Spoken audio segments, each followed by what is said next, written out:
we're not allowed to tell them that it was from, that they have an account in collections. So if they don't know about it, they're not going to pay it. Keeping certain account information from TxTag customers and mandated call times. Last night on KXAN News at 10, you met this former TxTag customer service employee who says she quit her job because she felt it was unethical and not helping customers resolve their bills. Tonight, after learning 2.2 million customer accounts have been sent to collections this year alone, one lawmaker tells KXAN investigator Brittany Glass enough is enough. And that the system should have been fixed 2 years ago when the problems first surfaced. There are still technology problems, and it seems baffling to people that you can't get it right.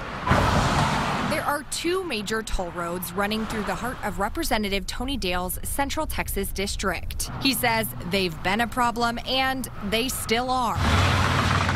We've got a large number of constituents that drive on the roads on a daily basis, and we hear complaints weekly without question. Including complaints about TxTag customer service. You would hope that someone makes a call for a complaint, it's handled in a timely manner, and you know, no matter who gets the call, they should be able to address it. Until the problems are fixed, Representative Dale vows he won't drive on toll roads in Texas and proposes a complete system overhaul. I think Texas needs a wholly different way to look at this. Myself and other members of the legislature are going to be asking the Speaker to have the Transportation Committee look at this specific problem. And it looks like the Speaker of the House is already taking notice. We learned in just the few days since we first started telling viewers about this investigation this week, Speaker Joe Straus added toll transparency and stakeholder responsiveness to a list of issues he wants lawmakers to study before the next session. He wants recommendations on how to improve oversight of the system.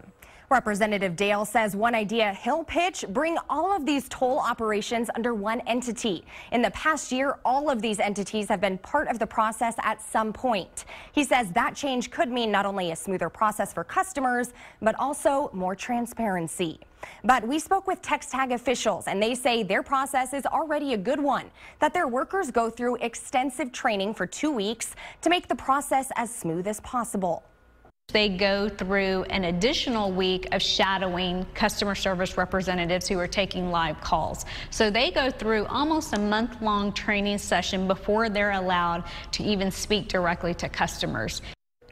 TxTag says it's also made changes in its customer service and call centers since problems first surfaced a few years ago. There are also extended call center hours.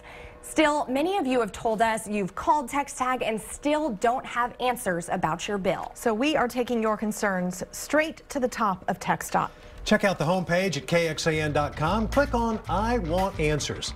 Tell us about your experience with customer service and upload your bill. TxDOT tells us it will review and help get to the bottom of the bills we deliver to the agency, so let us help right now at KXAN.com. Then this weekend, our political roundtable debates the challenges of toll system in a state as big as Texas and what other options lawmakers have to tackle toll problems in the upcoming legislative session. Join us for State of Texas, Sunday morning at 8:30 here on KXAN.